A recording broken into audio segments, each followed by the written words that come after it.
Remember COP26 in Glasgow? I don't know why I bother asking, because I don't remember anything about it either. But Greta Thunberg and Justin Trudeau were there. I think they're twins separated at birth. But I do hope Justin got to meet that new menstrual dignity officer the SNP has hired in Scotland, because let's face it, menstrual dignity doesn't get more dignified than Justin.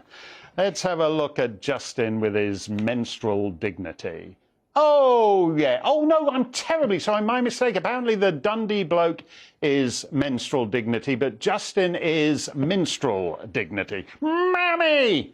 Oh, Mammy, my little Mammy from Alabama. Justin does it so well. Anyway, less than a year on, do Boris Johnson's plans to make the UK the, quote, Saudi Arabia of wind lie in tatters? Has the wind shifted? Look at this headline here.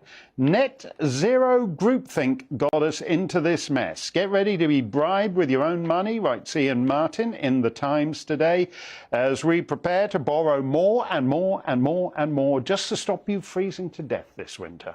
Lois Perry of CAR26, you can find out all about that at CAR26.org, joins me now. Lois, you know, there's no words, are there? No, why when we've got double-digit inflation, we got like £5,500 electric bills coming in January, why are we even bothering with net zero now? Well, we shouldn't be. And, you know, we talked about it before, didn't we? The public don't want it. Tory voters certainly don't want it. According to our polling, 70% don't want it. Nobody wants it. No. The times, the mood has changed. There's a zeitgeist. You know, when you have to start counting the pennies and looking at the pennies, then you start looking at the science behind it, and you think, you know, let's have a look at this science actually, because we're not in a time of prosperity. So let's actually have a look at the reasons behind it. People are questioning the science now, and they're seeing that, you know, it's a lot. It's really dodgy actually, a lot of it, and people aren't prepared to pay for it. They're really not. Well, and we have situations like that in Germany where until this Ukraine thing started, well, Germany, the economic powerhouse of Europe, you know, British politicians for like 2 generations, oh, why can't we be more like the Germans? It turns out the Germans are just like Putin's, they're all dead from the cold if he turns the tap off in the Kremlin. And that's what they're looking at over this coming winter. They haven't even got 3 months left, I think, in terms of gas. I mean, it's completely and utterly insane. But everyone's been telling them, Mark, for the last 10 years, you need to sort this out. Trump was laughed at, in fact, sniggered at by, you know, the representatives from Germany when he said, you are totally reliant on Putin, you're leaving yourself completely at his mercy. They laughed at him. Well, you know, they're not laughing now, are they? Well, you don't. I mean, you don't know. What we heard at the beginning of the Ukraine war was that, well, this has been a wake-up call for Germany. Germany's about to get real. I've never heard German politicians talk so seriously about this energy situation because they're determined to crush Russia with their sanctions. So that means getting off German gas. And here we are. What are they going to use instead? 6 months. Yeah, exactly. 6 months later. At the end of the summer, they haven't gotten off any of it, and they're not going to. They've got winter coming. They haven't got any domestic energy security, and that's why one of the main things that we campaign for at CAR26 is for us to have, which we are completely capable of having, domestic energy security. And really, really quickly, you know, we can be fracking in 12 months.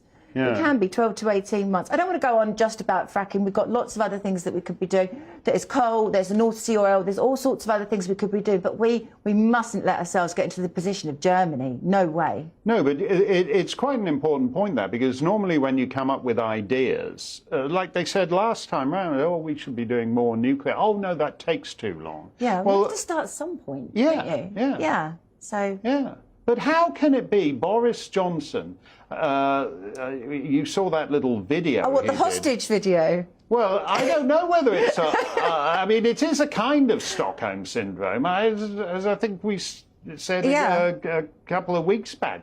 When Boris said to me, "Oh, this is all just rubbish," but apparently he believes it now. Well, you know, perhaps he'd have his privilege revoked by Carrie if he doesn't say it. I don't know.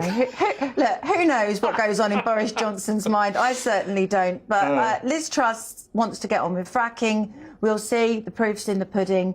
But we can't have what's happening in Germany happen here. And it's totally and utterly, you know, avoidable. It doesn't need to happen. But at the moment, people are not going to be able to heat their homes or eat. And there could be civil unrest. So whatever needs to happen very, very quickly. Do you think there'll be civil unrest? I think there could be. I mean, I was thinking about my own security in my home recently. If people in my area are starving, you're going to go and look for food. And I actually said, I live with my ex-husband actually said to him, I think we need to think about maybe getting some security and this, that and the other. And he said, well, don't you think that's a bit of an overreaction? I thought, well, no, because if my children were hungry, who knows what I'd be capable of? Well, I'd be capable of anything. So, yeah. I hope that doesn't happen.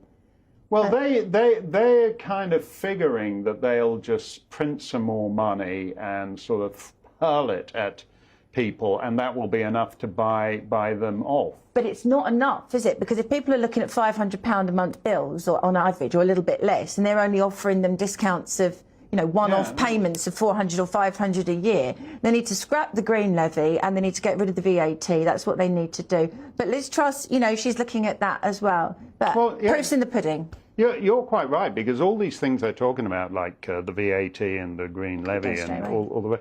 But you know, if the bill is £5,500, oh, but don't worry, we're giving you a big Rishi Sunak-sized £300 cut, so it's only even touch the sides, £5,200. You just need to, you know, put another shilling in the meter and keep yourself warm. People haven't got it. They just don't have it, and especially people on fixed incomes.